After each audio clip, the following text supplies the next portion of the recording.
let's get into this because this is where everything gets fun. This is where everything changes. Now we're gonna get into the real steak and potatoes of this. No pun intended, because we're gonna talk about that type of food too.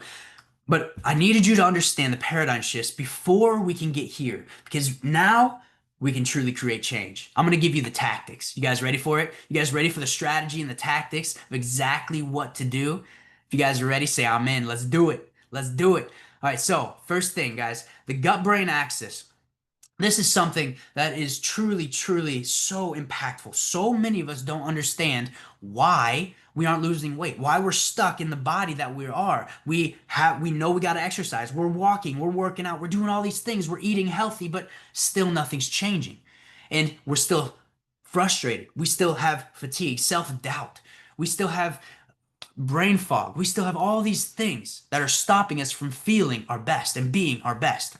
The reason is our gut health. It's our gut brain axis. Guys, so there's so much study into this, and I want to share a video real fast to explain this a little better. But there's so many different severe mood disorders, anxiety, depression, autism, even Down syndrome. All of these are linked to functional GI disruptions, where GI diseases like irritable bowel syndrome, irritable bowel disease, they change the gut microbiome and change how our gut is infected. Usually it leaves us inflamed. And when our gut is inflamed, we're not absorbing the nutrients that we need from the food that we eat to create the weight loss, to boost our metabolism, to build the muscle, to create the weight loss that we need.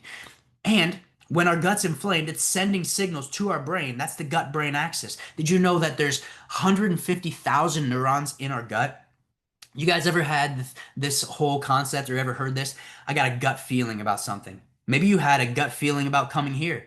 I hope you did, because I hope you can see now why that was so powerful. Because you were led here on purpose. We're here today talking on purpose. And our gut is a connecting source between our intuition and the reality that we know. It changes us. It allows us to see things not with our mind, but with the mind in our gut. Because the 150,000 neurons that are in our gut can wire independently, can think independently from the brain, but also send signals to the brain that tell us how to live, how to do things, or what we crave. So if our gut's disrupted, don't you think the signal that it's going to tell our brain is going to be disrupted as well? It's going to be disillusion. It's going to create a falsehood, and it's going to keep us stuck. So the first step always is heal the gut. Now, Andrew Huberman, I don't know if you guys have ever heard of this gentleman. Brilliant man. Write him down, write this name down, check him out, do some studying into him. But he's going to lay out the gut-brain axis, give a good explanation into this. I'd like to talk about gut-brain communication and health and some brand new results published in the journal Cell that are immediately actionable and that I think everyone should seriously consider because they can positively impact brain function and immune system function. First of all, what's the gut-brain axis? So I'm just going to describe this really quickly because I think most people aren't too familiar with what it actually looks like, how it's structured, and how it works. Basically, within your gut, within your stomach, and within your intestines, you have neurons, nerve cells. Those nerve cells communicate to the brain, and in particular, they communicate to areas of the brain involved with alertness and motivation and motivated behaviors.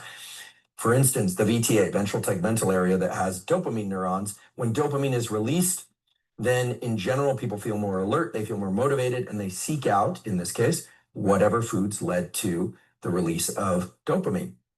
Now, what's interesting is that these neurons do this subconsciously. We're not aware that they're doing it. What are they responding to? What makes these neurons send signals to the brain and then make us release more dopamine? Well, it's the presence of either fatty acids, amino acids, or sugars in the food we eat.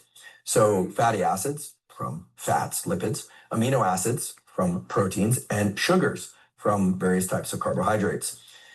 These neurons will respond to one, two, or three of these things. They don't really care which. They just fire indiscriminately and signal the brain to make more dopamine. This is actually the basis of hidden sugars because you don't actually have to taste these foods for these neurons to trigger you to seek out more of these foods. In fact, one of the reasons why companies use hidden sugars is so that you will seek out more of those foods. And believe it or not, you can even gavage somebody, meaning directly deliver the food into the gut without them even tasting it. And then they will seek out more of that food, even though they weren't tasting the sugar. So that's remarkable. And it says that Probably for health reasons, most of us should be thinking about getting enough fatty acids and amino acids and trying to. Isn't that powerful? I'd like to So powerful. So just real fast before we get into this, what he basically said, what Andrew Huberman, Dr. Andrew Huberman said, was when we don't have enough of these fatty acids, these amino acids, protein, and healthy fats, our body is being manipulated by the sugar that the food industry and big pharma is putting into foods. See, they are constructing a mechanism to keep you in this craving of wanting more of their food that they produce so they can just steal your money and steal your soul in the process. They